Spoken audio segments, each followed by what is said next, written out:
पुराने समय में एक राजा था। राजा ऐसा भाग्यवान था कि उसके राज्य में कोई दीन दुखी नहीं था। सब खुशहाल थे, कोई अपराध नहीं, चोरी नहीं, डकैती नहीं, सब तरफ बस अमन और चैन। राज्य की सीमाओं से बाहर जो दूसरे राज्य थे वो भी उनके मित्र ही थे। किसी से कोई शत्रुता नहीं थी, यानी ना राज्य के अंदर और ना बाहर उसे किसी तरह का कोई खटका था। अब ये सुनकर आपको लगेगा कि वो राजा तो बहुत ही खुश और मौज मस्ती में रहता होगा। तो ऐसा बिल्कुल नहीं था। राजा अक्सर उदास रहता था, क्योंकि उसके जीवन में अमन चैन की मात्रा इतनी ज्यादा थी कि उसके पास करने के लिए कोई काम ही नहीं होता था। या दरबार में खाली बैठे बैठे समय काटना उसके लिए सबसे बड़ी मुसीबत थी। उसके दरबारी गण अक्सर उसे किस्से कहानियां सुनाया करते थे, जिन्हें सुन सुनकर वो अपना समय काटता था।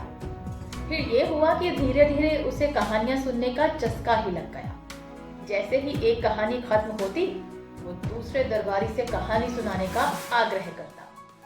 दूसरा खत्म करता तो तीसरे का मुंह ताकने लगता। पर दरबारी आखिर कितनी कहानियां सुनाते। तो आखिर एक दिन उनकी कहानियां खत्म हो गई। अब तो राजा बड़ा परेशान हो गया, उसका समय ही ना कटे।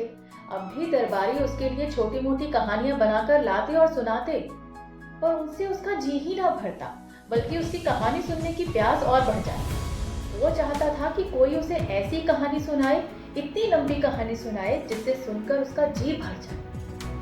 आखिर जब उसे ऐसा कोई व्यक्ति नहीं मिला, तब एक दिन राजा ने पूरे राज्य में एक घोषणा कर दी। उसने कहा कि अगर मुझे कोई ऐसी कहानी सुनाएगा जिसे सुनकर मेरी कहानी सुनने की प्यास बुझ जाए, तो मैं उससे अपनी बेटी की शादी कर दूंगा और उसे अपना उत्तराधिकारी बना दूंगा। लेकिन साथ ही उसने एक शर्त भी रख दी कि अगर कहानी इतनी लंबी ना हुई जिससे उसकी कहानी सुनने की प्यास बुझे, तो वो उस आदमी को जिंदगी भर के लिए जेल में डाल देगा। राजा की बेटी बहुत सुंदर थी। कहानी सुनाने के पुरस्कार के रूप में उससे शादी की बात सुनकर कई लोगों के मन में लालच पैदा हुआ, पर असफल होने पर जेल जाने की शर्त सुनकर वो मन मसोस कर रह गए। दरअसल राजा कहानी सुनने का कितना बड़ा शौकीन है, ये बात राज्य भर में सभी लोग जानते थे। उसका जी भरना कोई आसान काम नहीं था। बड़ी हिम्मत करके एक आदमी सामने आया। उसने राजा को कहानी सुनाना शुरू किया। उसकी कहानी 3 महीने तक चलती रही। राजा बड़े चाव से सुनता रहा, लेकिन आखिरकार एक दिन उसकी कल्पना शक्ति ने जवाब दे ही दिया और वो कहानी को आगे बढ़ाने में असमर्थ हो गया। शर्त के मुताबिक राजा ने उसे जेल में डलवा दिया। राजा फिर उदास रहने लगा। कहानी सुने बिना उसका मन नहीं लगता था, पर जेल जाने के डर के कारण कोई अब उसे कहानी सुनाने को भी नहीं आता था। उसी राज्य में एक बुद्धिमान और साहसी युवक रहता था और वो मन ही मन राजा की बेटी से प्यार करता था और उससे शादी करना चाहता था। उसके कानों में जब राजा की ये घोषणा पहुंची, तो वो अपनी किस्मत आजमाने दरबार में पहुंच गया।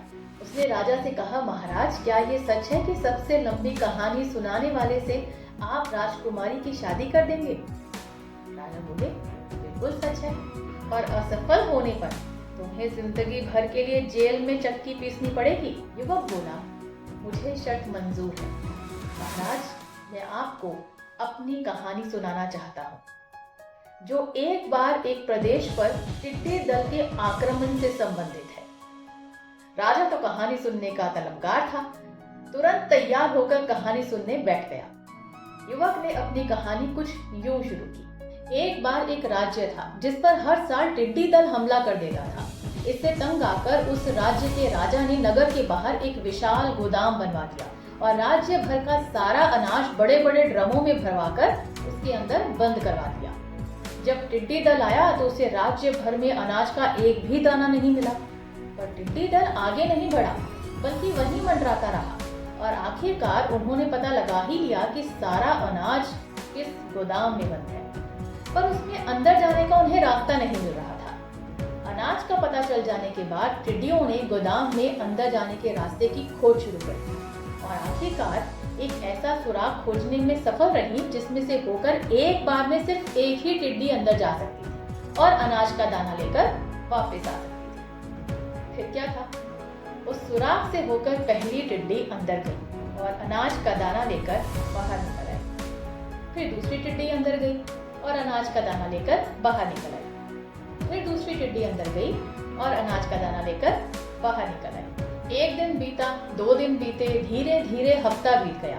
युवक कहानी के नाम पर बस एक ही लाइन कहता जा रहा था। फिर दूसरी टिड्डी अंदर गई और अनाज का दाना लेकर बाहर निकल आई। इसी तरह महीना बीत गया, 6 महीने बीत गए, साल बीत गया, 2 साल बीत गए, पर युवक वही लाइन दोहराता जा रहा था। राजा बार बार एक ही लाइन सुन सुनकर बुरी तरह उकता गया और आखिरकार एक दिन बोल ही पड़ा, नौजवान, आखिर कब तक इस तरह टिड्डियां गोदाम के अंदर से अनाज का दाना लेकर बाहर निकलती रहेंगी? युवक बोला, जब तक सारा अनाज खत्म नहीं हो जाता महाराज, क्योंकि टिड्डी दल जहां भी हमला करता है वहां सफा चट करके ही आगे बढ़ता है। अभी तो गोदाम के सैकड़ों कमरों में से, हजारों ड्रमों में से 50 ड्रम ही खाली हुए हैं महाराज। राजा हाथ जोड़कर बोला, भाई तू जीता, मैं हारा। मैं अपनी बेटी की शादी तुमसे करवा दूंगा और तुम्हें अपना उत्तराधिकारी भी बनवा दूंगा, लेकिन अब ये कहानी मैं और आगे नहीं सुन सकता। ये तो क्या, मैं और कोई भी कहानी नहीं सुन सकता। पर फिर क्या था, उस बुद्धिमान युवक का उस राजकुमारी से विवाह हो गया और वो राज्य का उत्तराधिकारी बन गया। साथ ही राजा साहब का कहानी सुनने का चस्का भी जाता रहा। इस कहानी से हम ये सीख सकते हैं कि अपने अंदर खुशी की तलाश कीजिए। बाहर तलाशने जाएंगे तो मूल्य चुकाना पड़ेगा, जैसे कि उस राजा को चुकाना पड़ा।